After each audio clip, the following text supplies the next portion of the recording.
Hello, everyone. Just checking that if everyone can hear me. Are we good before I start? All good. Okay. Good evening, everyone. I'm Pia Wurtzbach, WWF-Philippines Ambassador, and welcome to the third episode of the Savour Planet webinar series, Loving Local. The Savour Planet webinar series aims to educate people how our food choices affect the environment.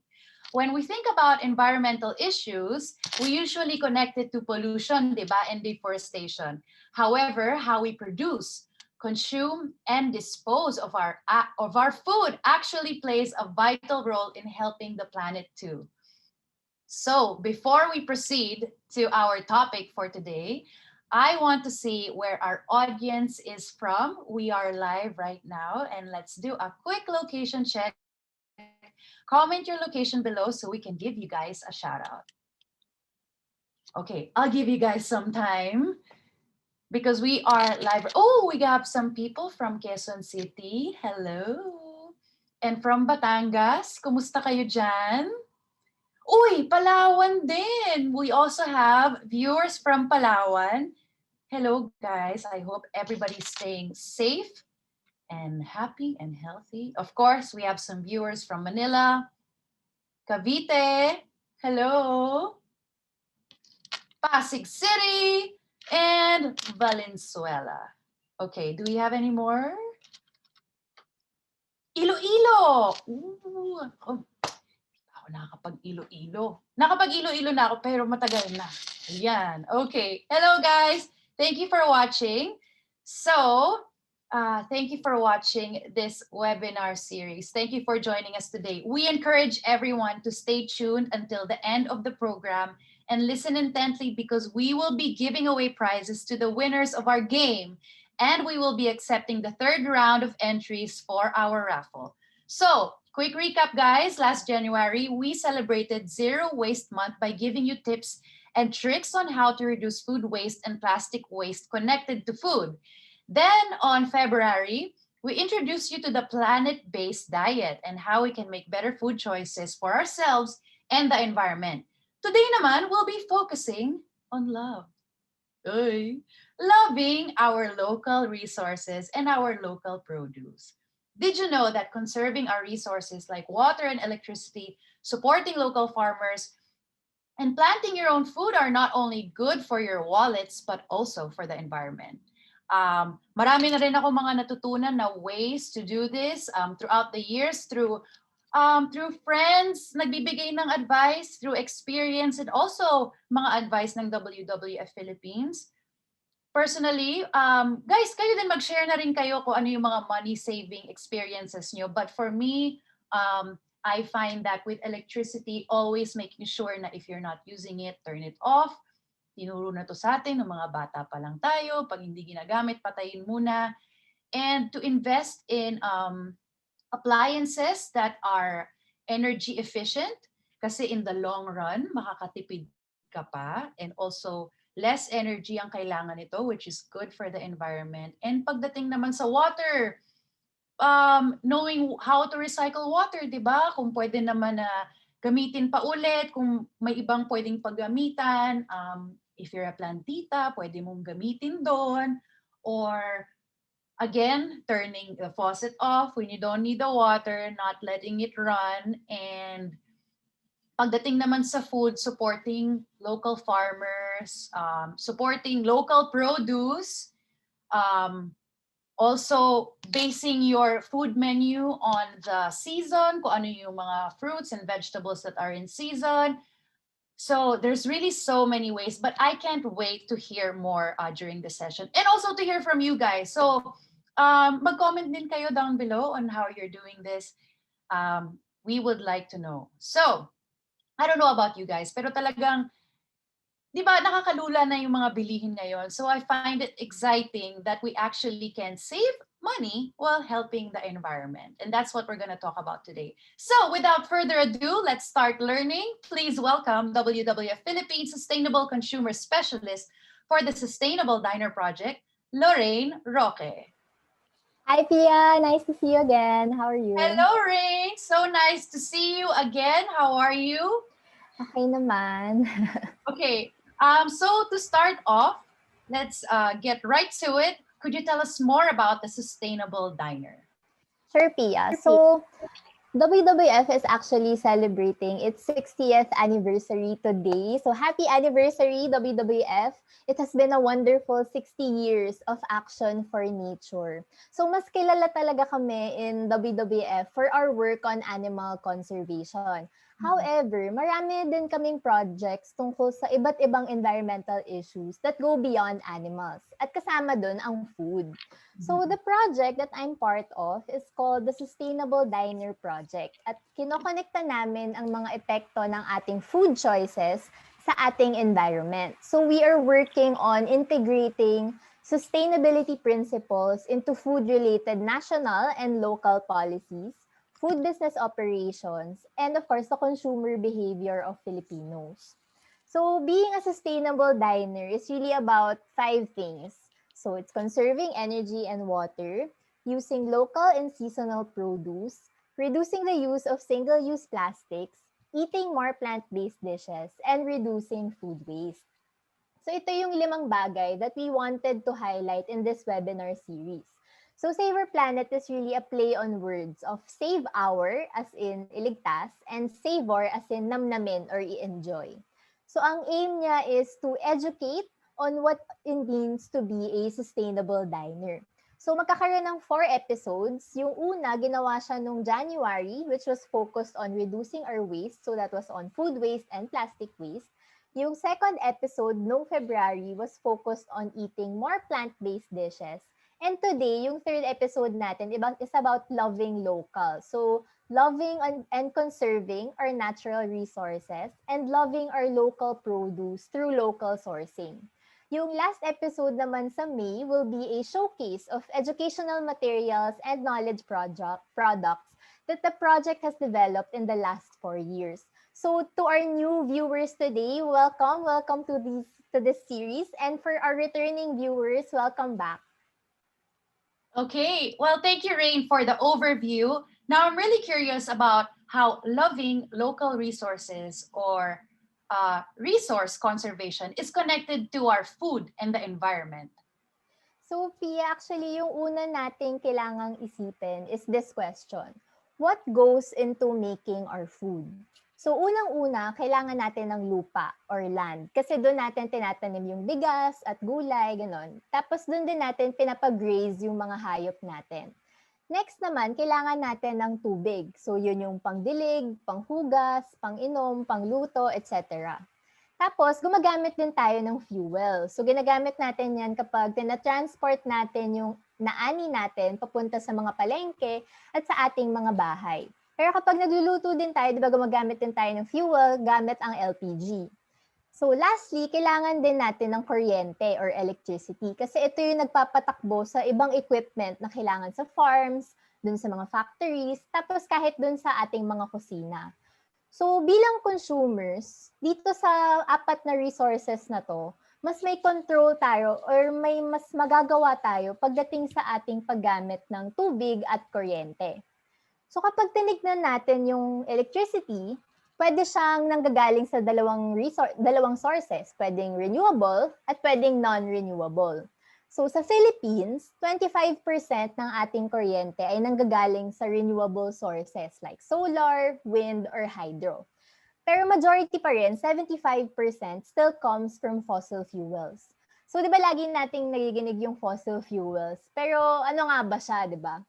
So first, i-define natin kung ano ba ang fossil fuels. So ang fossil fuels, tulad ng coal at oil, ay mga nanggagaling sa fossils or mga labi ng halaman at hayop na nabulok at na-preserve underground for millions of years. So kaya siya non-renewable kasi it takes millions of years para makabuo ulit ng fossils kung saan natin nakukuha yung fossil fuels. So ngayon, tayo ay nag-generate ng electricity from fossil fuels through this process. Una, sinusunog natin yung fossil fuel para magpainit ng tubig. Kapag kumulo ang tubig, ito ay gumagawa ng steam na ginagamit naman upang paikutin yung turbine para maka-generate ng kuryente. So this is what it means when you hear people saying na kailangan magtipid ng kuryente kasi hindi renewable or it takes millions of years para ma-renew yung ating main source of electricity. So mauubos at mauubos siya eventually unless we are able to rely more on renewable sources. Ngayon naman, kapag inisip natin yung tubig, renewable naman talaga siya, 'di ba? Kasi meron tayong tinatawag na water cycle. So, yung water cycle ay kung saan ang tubig dagat ay nag-evaporate, tapos nagfo-form siya ng rain clouds. Tapos kapag umulan, ito ay either mapupunta sa ating mga rivers and reservoirs like sa Ipo Dam, or i-absorb siya ng lupa bilang groundwater.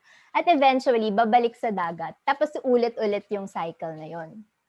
However, if we are consuming water faster than it takes for it to renew or to replenish, dun tayo nagkakaproblema. So an example of this was in 2019 nung nagkaroon ng water crisis in Metro Manila. So naalala ko ito nung 2019 na to, I was living in Quezon City at this time sa isang condo.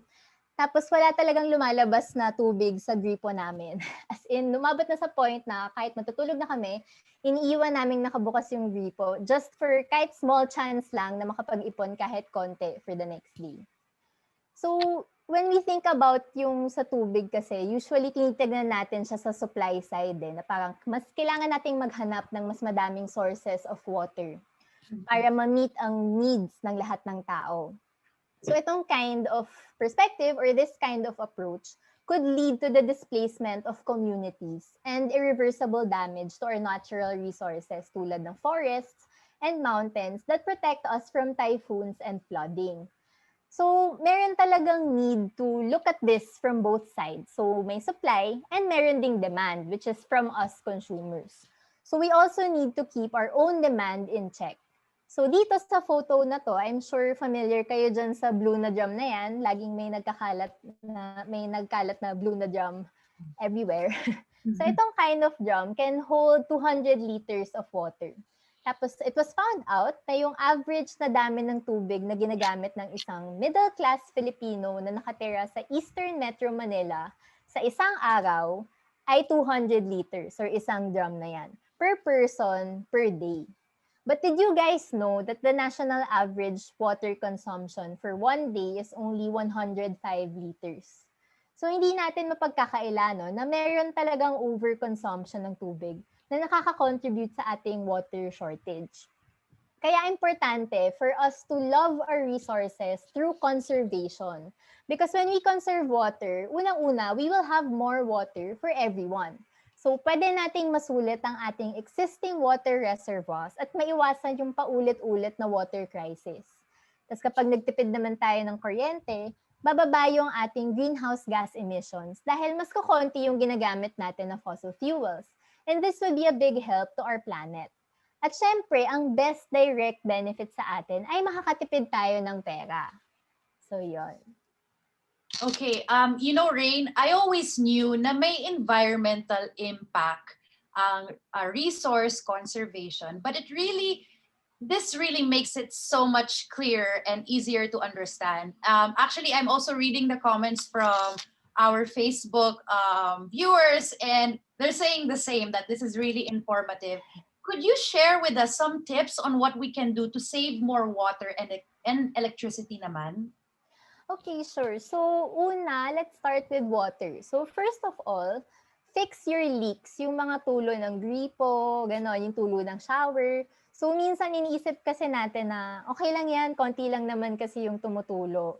Pero kapag sinahod natin yan, makikita mo at the end of the day kung gaano karami talaga yung tubig na nasasayang just because of a leak. Next naman is to reuse water. So ito, pwede to dun sa mga activities na hindi naman kailangan na sobrang linis ng tubig nyo. So for example, pwedeng ipangdilig yung mga tubig na pinaghugasan ng prutas, ng gulay, or kahit yung pinaghugasan ng bigas. Kasi actually, nutritious siya for plants. Tapos next naman is to harvest your rainwater. So ito, one of the best hacks to get more water kasi it's free and it's easy to do. So pwede kunwari maglagay ka na lang ng drum or timba sa labas ng bahay habang umuulan. Or kung yung bubong nyo, yung gutter may drain, pwede nyo ilagay doon para makollect nyo yung tubig na naiipon doon sa bubong.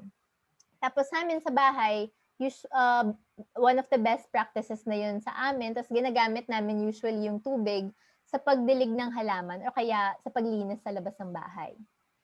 Next naman is to use water-efficient fixtures. So ngayon yung modern toilets natin, mas maliit na yung tangke niya.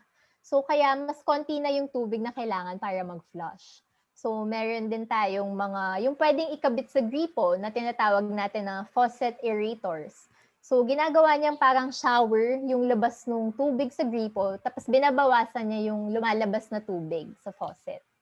And lastly, we also need to manage our general use. So kunwari, pwedeng habang naghuhugas ka ng gulay or ng prutas, pwedeng hindi naman ganun katodo yung bukas ng gripo nyo. Or katulad sinabi ni Pia kanina, di ba, wag iiwanang nakabukas yung gripo. So pwedeng, kunwari habang nagsisipilyo ka, hindi naman kailangan nakabukas siya, ganun. O kaya naman, if you're doing laundry, mas mainam na punuin yung washing machine para masulit yung isang load ng laundry. So actually, sobrang daming ways para tayo ay makatipid ng tubig. So natutunan ko to early on nung bata pa ako kasi walang tubig kung saan kami nakatira. Parang recently na lang kami nakakonekta yung village namin dun sa steady supply talaga ng tubig. So uso pa sa amin noon yung may nagpapadeliver ng malalaking truck ng tubig. Tapos sinastore lang namin yung water namin for the week sa isang tank. So sa bahay talaga namin, mortal sin yung magsayang ng tubig. Kasi water, syempre, is a basic need. So hindi masyadong magpo-function ng isang household or even a society without it. So ayun, sa mga nanonood sa atin, we also want to hear from you guys. Let us know in the comments kung ano yung mga sarili niyong tips and tricks on how to conserve water. And then for electricity naman, first thing to do is to go green with your lights. So ang dami na natin ngayong options for energy efficient light bulbs. We usually recommend yung mga LEDs and CFLs or compact fluorescent lights kasi maliwanag siya pero tipid siya sa kuryente. Also, as Pia mentioned earlier, make sure na ito-turn off nyo kapag hindi siya ginagamit. And then next naman ay ang pagbatikos sa ating mga appliances. So it pays to be smart with your appliance purchases. So kapag bibili tayo ng appliances tulad kunwari ng microwave or ref, usually meron yung yellow na label. Yun yung tinatawag natin na energy guide. Tapos doon natin makikita yung energy efficiency ratio na ginagamit na basihan kung gaano ba nasusulit ng appliance yung kuryente na ginagamit niya. So kung mas mataas yung ratio na yan, mas maganda. And then next one is to refrigerate responsibly. So una, siguraduhin natin na yung temperatura ng ating ref ay nasa tamang setting. Kapag, kunwari, walang masyadong laman yung ref natin, pwedeng hinaan yung thermostat. Tapos siguraduhin natin na nakalapat yung pinto lagi para hindi lumalabas yung lamig niya. Tapos ang pinaka-importante for me ay mag-defrost. Ayan, alam ko madaming guilty dito na hindi nag-defrost. Kasi kapag sobrang kumapal yung build-up ng yelo dyan sa freezer nyo, mas nagtatrabaho or mas madaming energy na ginagamit yung freezer para maabot yung lamig na kailangan niya. So ito, natutunan ko to the hard way. Nung nakatira pa nga ako doon sa condo, meron kami maliit na ref doon. Tapos after mga 1 week, nagsisimula na siya mag-yellow. So dapat talaga dinedefrost ko siya every week. Pero minsan kasi hindi mo maiwasan, di ba? Minsan busy. So nagkaroon ng time, parang 3 weeks ko siyang hindi na-defrost. Tapos nung tinanggal ko yung ice, parang bloke na talaga siya ng yellow. Tapos after nung dumating yung Meralco bill ko, grabe talaga yung tinaas. So after nun, religiously talaga, nagde-defrost ako every week. So wag na kayong tumulad sa akin. Wag yun na antayin na tumaas yung electric bill nyo. Please, mag-defrost kayo. And lastly, ito naman, sakto, summer na, di ba? So, importante na wais din tayo pagdating sa pagpili ng aircon. So, recently ko lang natutunan na meron palang recommended horsepower yung aircon base sa laki ng kwarto kung saan siya lalagay. So kasi kunwari kapag sobrang laki ng kwarto nyo tapos yung aircon na ilalagay, mababa lang yung horsepower niya or mahina lang siya. Mas malakas yun sa kuryente kasi tuloy-tuloy yung andar niya magdamag kasi hindi niya maabot yung temperature or lamig na sineset mo para sa kwarto. So swerte tayo ngayon kasi madaming bagong aircon na sobrang tipid talaga sa kuryente, yung mga inverter. So, nung bata pa ako, sobrang luma nung aircon namin, as in sobrang ancient. Kasi wala pa siya yung mga digital na pindot-pindot. As in yung deikot pa, ganun. As yung kapag bubuksan mo, minsan may loud sounds na siya. As in, ganun na siya kaluma. Tapos naalala ko, isang beses, summer noon, dumating yung bill namin ng kuryente, tapos umabot siya ng halos 10K. So eventually, nasira yung aircon na yun. So wala nang choice nung yung dad ko kundi palitan siya, di ba? Tapos gulat na gulat siya kasi nung dumating yung next electric bill namin, parang nangalahati. So kaya minsan talaga, alam niyo yun, mas mainam na or mas maganda na mag-upgrade sa mas energy efficient na appliance kung kaya. Kasi minsan in the long run, mas makakatipid ka pala talaga. So gusto rin namin marinig at mabasa yung mga kwento ng ating viewers. So mag-share lang kayo sa comments guys kung ano yung mga natutunan nyo rin or usually na ginagawa para makatipid ng kuryente. So ngayon, we already know what goes into the making of our food, di ba? And what we can do to conserve water and electricity. So ang tanong naman ay, saan nyo nakukuha yung pagkain nyo? So ikaw, Pia, where do you usually get your food or fresh produce? Usually sa akin dito merong malapit na grocery. Tapos recently din, since last year, merong nagtayo ng maliit na outdoor na parang pop-up lang ng mga fresh produce, mga gulay at prutas. Tapos nandito lang siya sa may labas lang ng building namin. Tapos bagong-bago lang siya, parang ano lang, itinayo lang siya doon, tapos naka-display na lahat. And it's really nice because local din siya galing, local. So, those are my two sources of food. Ayan. So, sakto, Pia, kasi yung second part ng ating Loving Local episode is loving local produce. So, na-mention kanina ni Pia na mayroong parang small farmers market sa labas ng building nila. So, when we say local produce, kasi we can either get it from local farms or producers, tulad sa kung saan binibili ni Pia yung sa kanya, or we can also grow our own. So, when we source locally kasi, mas konti yung food miles ng pagkain natin. So ano ba yung food miles?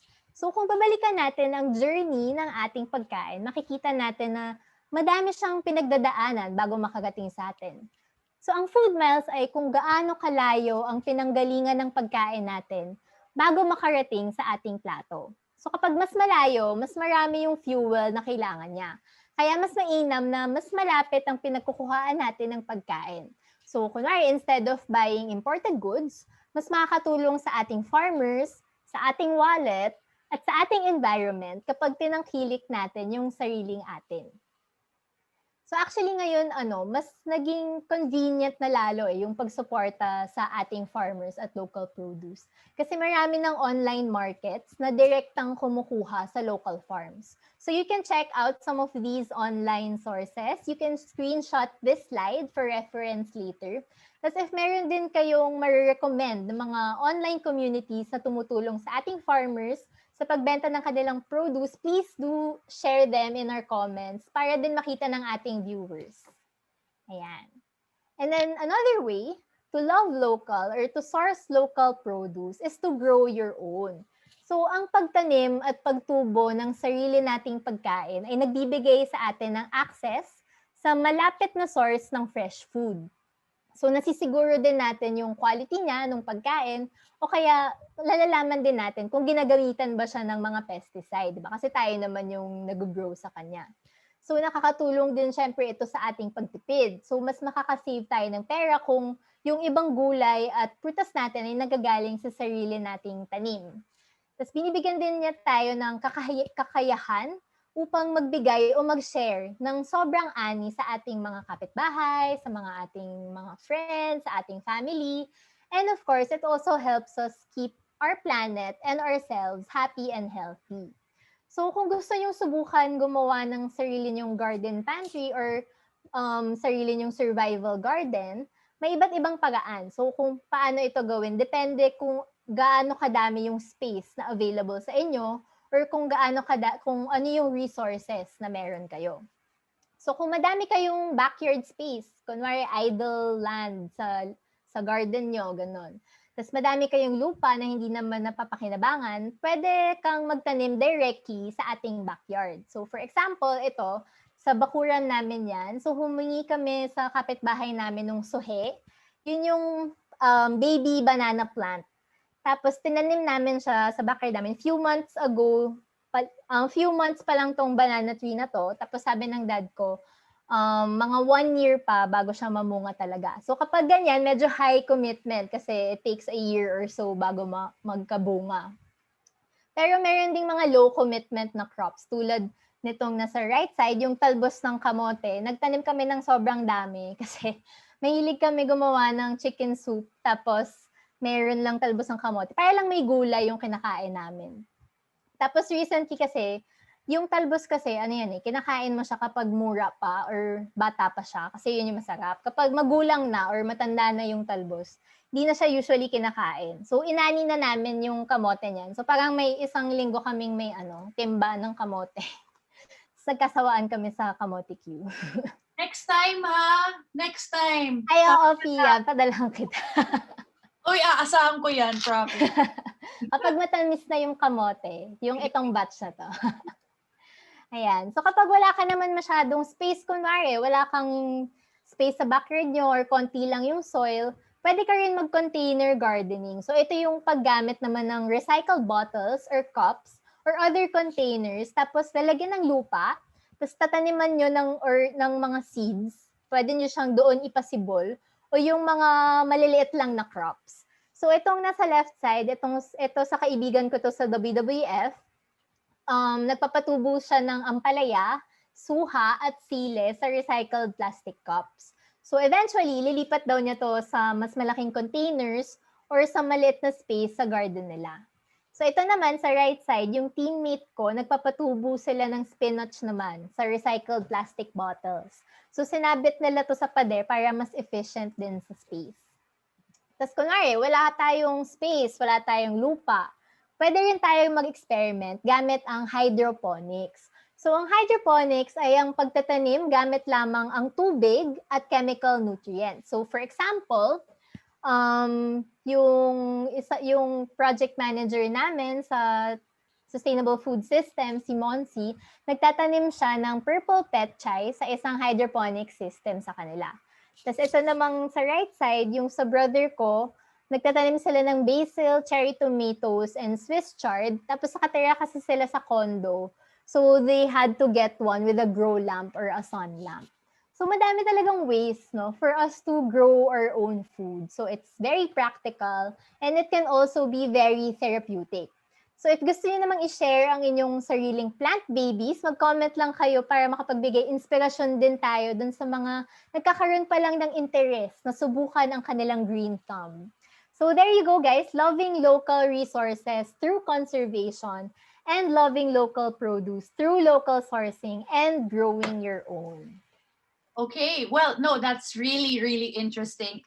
Yun doon sa mga shinare mo pa lang kanina, pwede pala yun na kahit wala kang outdoor source of light na mag-grow ka pa rin. And this is especially useful for people who live in condominiums and then they don't get a lot of space or a lot of sunlight. I can relate to this so much. Meron akong maliit na corner dito, kami ng pinsan ko. Tapos nagtatry kami magtanim, pero alam mo, one day lang namin hindi na, kanina umaga nung sinilip namin, parang medyo namamatay na siya. So kailangan talaga nila ng constant love.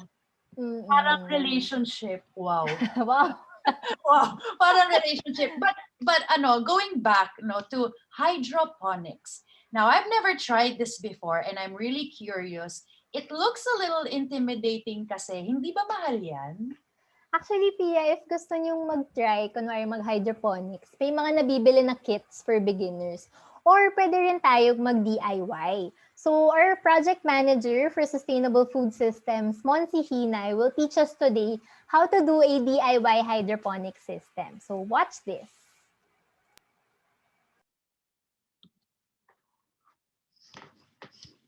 Hi everyone, good day. This is Monsi Hinay, Project Manager of Sustainable Food Systems of WWF-Philippines. Today I'm going to share to you about the basics of Kratky hydroponics. But before moving on, let me share some background kung ano yung hydroponics. So hydroponics comes from two Greek words, hodor and ponos. So hodor means water and ponos means to work. So hydroponics essentially is working in water or cultivating plants on water. So some basic materials that we'll be needing in making our Kratky hydroponics, which is a passive form of hydroponics. So where the plant grows in nutrient-rich water.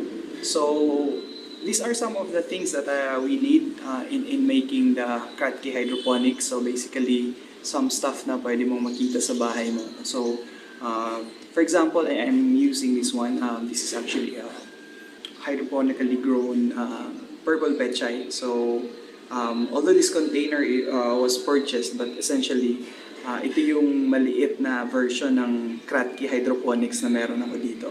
So dito ay kayang magtanim ng at least 5 pieces or 5 plants. No? Leafy vegetables in particular kasi mas mabilis siyang tumubo. But you can actually grow other crops sa hydroponics. So ang isa sa benefits ng hydroponics, pag wala ka masyadong lugar, walang lupa, pwede kang magtanim pa rin using the system. And ang good thing about also hydroponics, pwedeng modular, pwede mong i-expand within a particular area kasi pwede mo siyang pagpatong-patungin yung setup mo. Ang isa ding benefit is that pwede kang magtanim kahit walang araw. No? Although bibili ka ng mga UV lighting na pwedeng magmimik nung sikat ng araw para kahit gabi, meron pa rin ginagawang food production yung tanim. So tumutubo pa rin siya kahit walang practically totoong araw. Ilaw lang yung gamit. But yun, mayroong investment yun. So pero ituturo ko sa inyo ngayon ay yung tinatawag nating Kratky hydroponics. Ang sobrang doable, sobrang cost efficient. At sa tingin ko, makakapag-produce pa rin tayo ng pagkain sa bahay natin kahit maliit lang yung espasyo. So, ang mga basic lang naman na gagamitin natin sa Kratky hydroponics ay yung container, yung lalagyan. So, ang meron ako na i-demo sa inyo ay isang ice cream container. So, na hindi naman natin na ginagamit. So, pwede natin siyang gamiting container ng ating hydroponics. So, dito sa container na to, ilalagay natin yung tubig dito na meron siyang nutrient solution. Tapos sa taas naman, yung takip, lalagyan natin siya ng tanim na meron tayong holder. So ang holder na gagamitin natin, ang tawag dito ay net pot. No? So pero ito ay pwede ding may creative version. No? Pwede ding gumawa ng mga maliliit na cups, pwede ding gawing net pot, or pwede din namang bumili. So sa case namin, meron kasi kami extra. So ito yung ginagamit. So para lang may idea tayo ano yung magiging mukha ng ating tanim pag tumubo. Essentially parang ganito. So, nakalagay sa netpot yung pechay. So, and then naantayin lang natin na mag-harvest within a span of 30 days. Pwede na rin tayo makapag-harvest ng ating pechay using the system. Yan.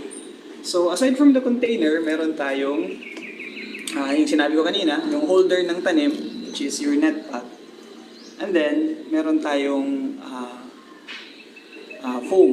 Ito yung upholstery foam or yung sponge kung meron kayo sa bahay. Pwede natin gamitin yung mga sponge ninyo na holder ng seedling.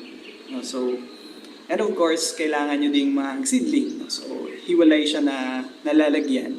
Pero pwede kayong mag-seed sowing ng mga lettuce, pechay, or ano pa yung leafy vegetables sa hiwalay na lalagyan.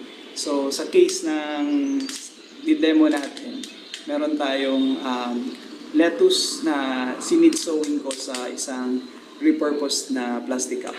So, yan. And then, of course, kailangan natin ng tubig kasi ito yung ilalagay natin dito sa ating container. So, pwedeng gumamit ng rainwater, pwedeng gumamit ng tap water. Kung gugamit kayo ng tap water, pwede natin siyang hayaan muna ng 3 hours bago natin siya gamitin. But essentially, yung mga Kratky hydroponic systems naman ay hindi ganun kaselan sa tubig. But for the purpose lang na malaman natin yung pH level, normally 5.5 to 6.5. Yung pH level na kailangan na para sa mga, particularly yung mga vegetables natin. Yan. So, ang first step ay gagawin natin yung ating container. So, bubutasan natin siya. So, paano ba siya bubutasan? So, ito merong butas na ako nilagay.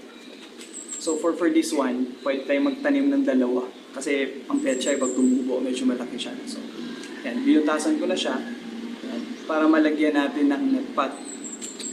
Yan. Pero for the purpose na ma-demo ko sa inyo, ang ginawa ko lang naman ay ginunting ko lang siya. Yung edge dito. So parang guntingin lang natin.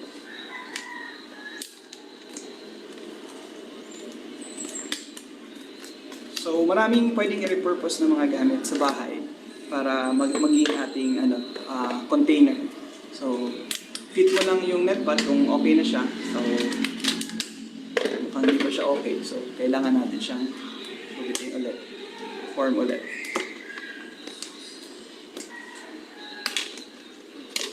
Ayan, so yan, swak na swak. So yung dalawa, yan.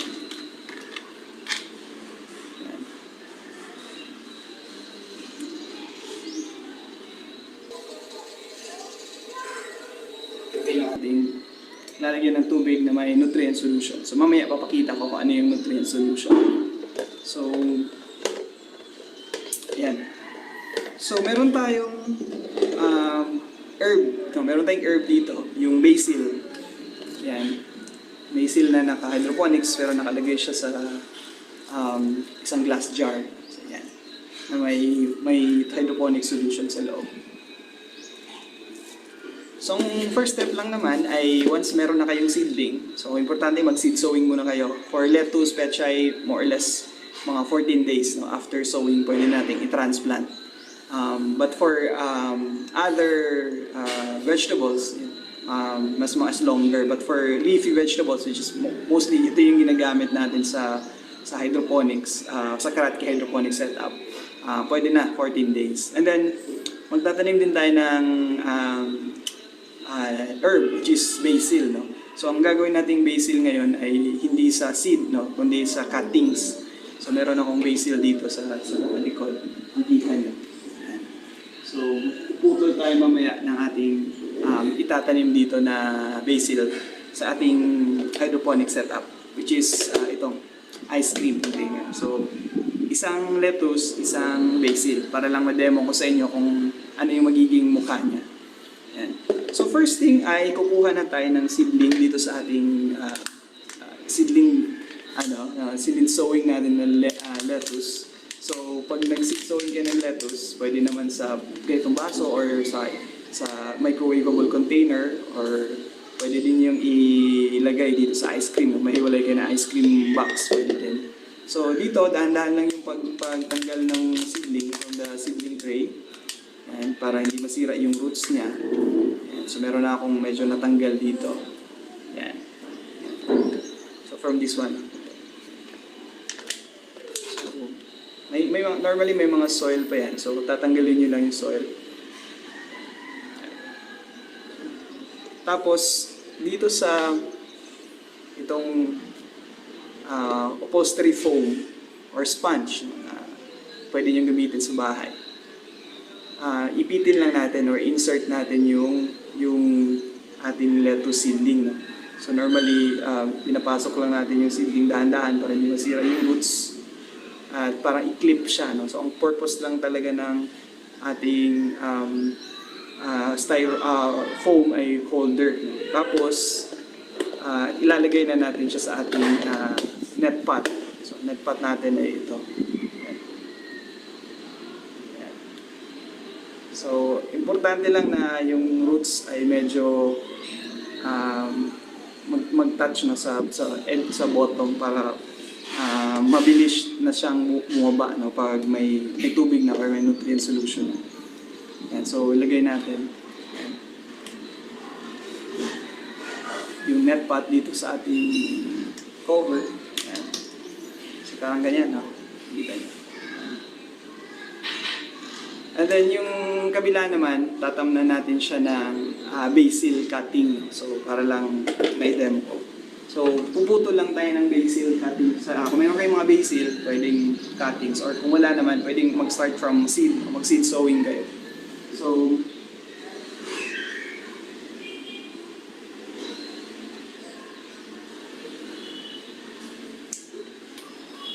And so pumili kayo ng medyo healthy na branch no, ng basil.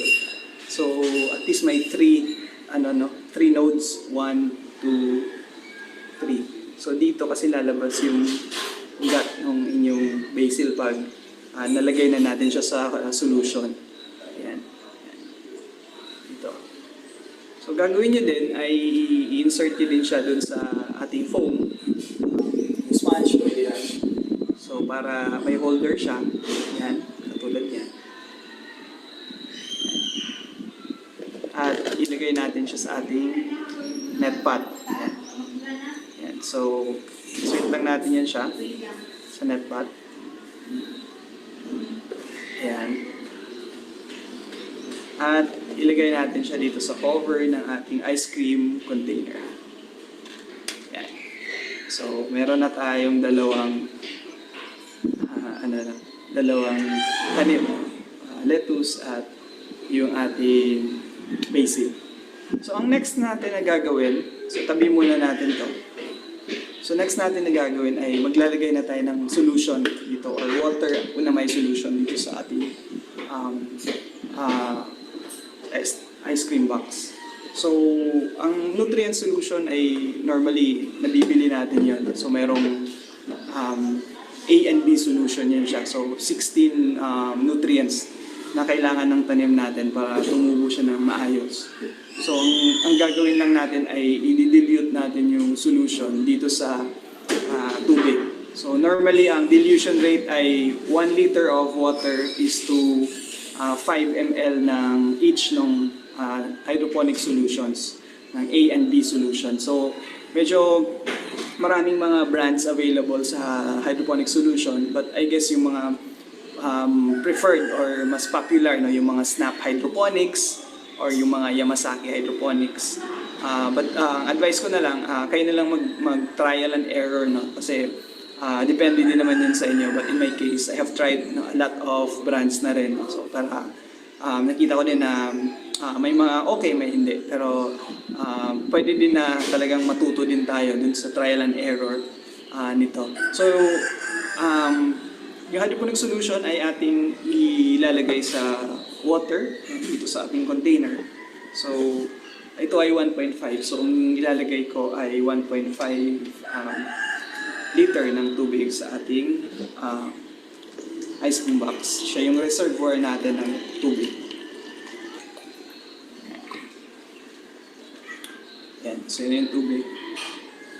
So, gagawin lang natin ay maglalagay lang tayo ng hydroponic solution dito para may nutrients na yung ating tubig. So, sa dilution rate ng hydroponic solutions na meron tayo is 1 liter is to 5 ml. So, since 1.5 yung nilagay natin, so that's essentially 7.5. So, estimate ko na lang to. But, yeah. So, ang gagawin natin, mix muna natin yung isa. Then yung isa na naman, which is letter B, ganun din. So,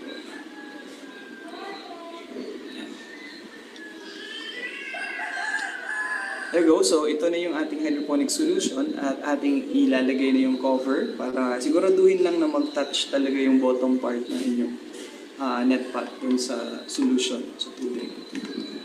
And then, yeah, ito na yung ating Kratky hydroponics. So, ang best advice ay dapat maarawan to siya at hindi maulanan. So, yun lang importante. So, and then, check nyo from time to time kasi normally for lettuce, in 30 days pwede na tayo mag-harvest. For basil, continuous naman yung tubo niyan hanggang pwede na siyang i-harvest yung mga dahon. Pwede nyo gamitin for pesto or ano yung mga gusto nyo gamitin sa basil. And so, this is our improvised Kratky hydroponics na gamit ay ice cream container. So, pwede nyo gawin ito sa bahay, pwede nyo i-multiply. Mas madali yung pagpapatubo ng gulay using this system, especially kung wala kayong lugar. No? Wala tayong lupa, and then meron naman tayong access to resources na or recyclable sa bahay. At pwede din tayo makabili ng mga ibang gamit. Yeah. So, kita ko lang din yung existing system natin ulit. So, ito yung meron na tayong mature na plant. Yan. madali lang na mag-harvest na tayo ng hydroponically grown pechay na wild. So, but for now, yun muna yung aking turo sa hydroponics. I hope marami kayong natutunan and sasagutin natin yung mga tanong ninyo sa Q&A portion. So, thank you. Good afternoon. Okay, thank you. Thank you so much. Wow, ako ang dami kong natutunan doon and I'm also reading our viewers sa comment section natin sa Facebook and sila din ang dami nilang na-pick up na lessons.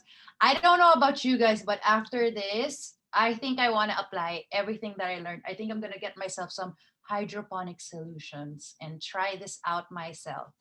So there you have it, guys. Now you can try growing your own food, whether or not you have a ton of space or whether or not you have soil. No more excuses. Lahat tayong magiging plantita at plantito na. Okay, well, thank you so much, Rain and Monsi, for sharing the love today. Who knew that loving local could be so good for our budgets and the planet? Okay, time to move on to the Q&A part of this program. Just reminding everyone that at the end of this webinar, we are having a short game with prizes and the third round of our raffle. So I hope all of you paid attention. Before that, we are opening the floor for questions from our audience. I know may mga nagtatanong na kanina. If anyone has any questions, feel free to write them down in the comment section now. And in the interest of time, we will be covering only 2 to 3 questions before we proceed to our exciting game. Okay, so let's see if we have any questions from our viewers. Let's see. Let's give them some time.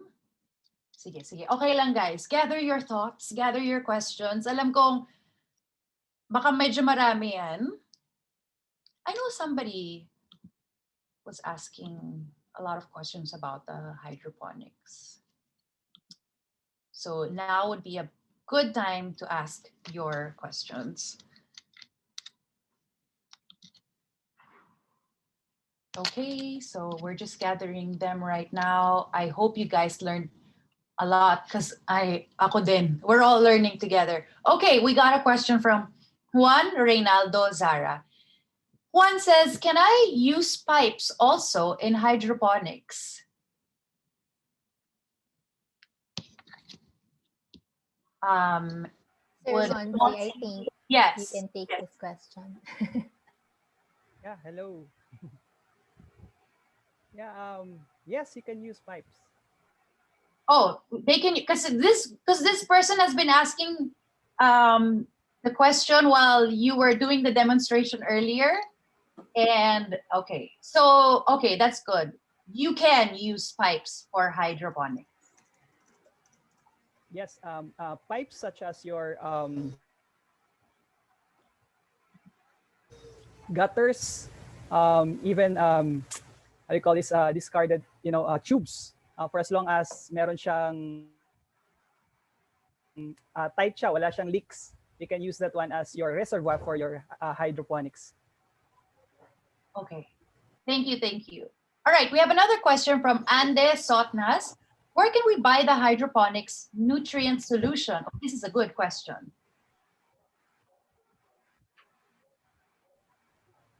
Yeah, it's actually available online. You can check out the e-commerce platforms available to buy all these hydroponic brands. Marami yan sila, but I guess they're all the same in terms of nutrient content. So I will not name brands na lang, but they can check out the basic e-commerce, yung mga popular e-commerce site natin if you want to buy. Especially those areas na malayo. No? So you can check out. But I guess our very own UPLB is also selling a hydroponic solution. Okay, we have another question from Hyla or Hila. I hope I'm saying your name right. Homdos. What are the disadvantages of hydroponics? Okay, just to clarify, hydroponics in does not replace soil agriculture. 95% of our food production is still soil. But what we're trying to emphasize is that when you have limited space, especially in urban setup, you can still maximize it by producing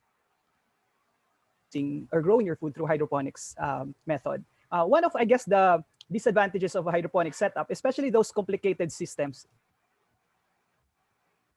is the cost of setting up the system. That's one, no? Kasi maraming bibilhin eh. But what I shared to you earlier is something that you can actually do to repurpose a lot of things instead na bumili. Pero meron ka pa rin talagang bibilhin, like the solution. Maybe the other disadvantage naman ay if you want to grow like fruiting vegetables, yung mga namumunga like tomato, eggplant, yan, it will require a more complex hydroponic setup to attain a very good yield as versus planting it on soil. But I guess for leafy vegetables, madali ang hydroponics. Yeah. Okay, thank you so much. I hope, Hila, that answered your question. We also have another question here, and maybe Rain, you can answer this. When is the next or the last episode of the Savour Planet webinar series? Ayun. So, ang last episode natin for this series is going to be on May 28, 2021. So, I hope to see you guys there. Okay. Well, let's see if there are any more questions. Okay, one more question we have here. What's the best vegetable to plant during the summer? Okay, this is what the hydroponics is really good, no? We can actually grow plants all seasons, kahit summer. So, for if you're asking me to grow gulay during summertime using hydroponics method, actually lahat pwede mong i-grow. Practically, no, marami pwedeng i-grow because you're growing it in a controlled environment, no? If you're using hydroponics. So if kung ano yung gusto mong kainin na gulay, kahit summertime, pwede mo pa rin talaga siyang itanim using hydroponics method. Good to know. Well, that's very good to know na parang all year round pwede kang mag-plant ng kahit na ano using hydroponics. That's good. That's good. So, exactly, all season. I'm checking. Okay, we're done with the Q&A. Thank you so much, guys. Thank you, Rain and Monty, for sharing all of that with us. I learned a lot, and I'm sure our viewers learned a lot too.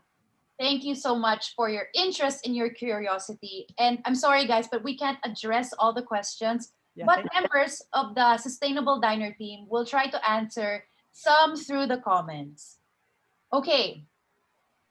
Finally, here's the moment we've all been waiting for. Our game is very simple, and this is just to test what you have learned from this episode. I will pass over the mic to Rain, who will be asking the questions, and you will be given only 10 seconds to answer. Wow, mahirap pa to sa pageant. Pageant 30 seconds. Ito 10 lang, pero kaya yan. Paunahan na lang po ng itype ang answer sa comment section, and the WWF representative will be sending you a message on how you can get your prize. Okay, are we ready? Rain, let's start now.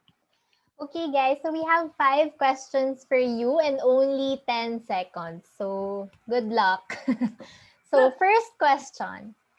What is the title of today's Savour Planet episode? Ayan, sobrang dami naming beses yan na mention during the whole episode. So, time's up. And the answer is loving local. Ayan. Next question.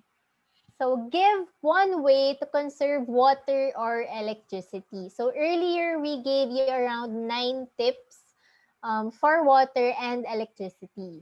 Ayan. So, time's up. So, the answer is fix leaks, reuse water, harvest rainwater, use water-efficient fixtures, manage general use, go green with your lights, check the energy guide, refrigerate responsibly, and be wise with your aircon.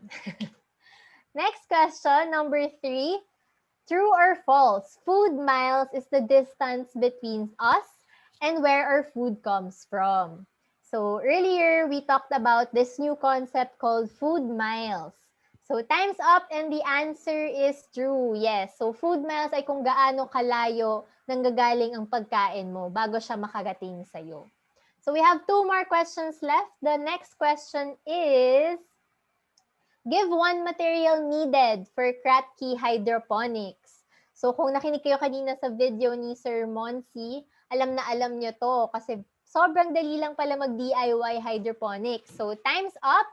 And the answer is, so you need a tub or a container na may cover, a net pot, seedlings, sponge or foam, water, syempre, and plant nutrients. So yung plant nutrients na mention niya earlier, pwede siyang bilhin sa online platforms or sa UPLB, may binibenta din daw doon. So last chance na to guys, last question for you guys to win a prize. So number 5. When is the last Savour Planet episode? So I mentioned this earlier when Pia asked me during the Q&A. So I hope to see you guys for our last episode of Savour Planet happening on May 28, 2021. So there you go. And then I'll just give you guys a reminder. So earlier, we mentioned na meron tayong paraffle. So here are the mechanics. So for each episode, we will provide a Google form wherein you can submit your details to serve as your raffle entry for this episode. So isang entry lang for each episode. So if you attended yung first 2 episodes, this one, and the last one sa May, you have 4 entries and more chances of winning our prize. So yung prize natin, syempre, it's gonna be a surprise, pero it's a big bundle of WWF merchandise and other exciting products. So for each episode, we will only accept entries until 12 midnight, and 3 winners will be announced on May 31 after our last episode. So take note of the link, and we hope to see you guys on May 28. So back to you, Pia. Okay, thank you so much. Congratulations to all our game winners. I hope everyone was able to take note of the link for the raffle. It's still on your screens now. You can take a screenshot of it or picturean nyo ng phone nyo so you don't miss out. And don't forget to attend the last episode of the Savour Planet series, on May 28th. Yes, that's gonna be super exciting. Before we end this episode, guys, before anything else, of course, I would like to take this opportunity to invite everyone to support WWF Philippines by donating to the organization's environmental conservation efforts. To learn more about WWF Philippines and to find out how we can help #change the ending for the planet, visit wwf.org.ph or simply visit our Facebook page and click the Learn More button to support our environmental frontliners and their partner communities. Okay, you can see that on your screens now.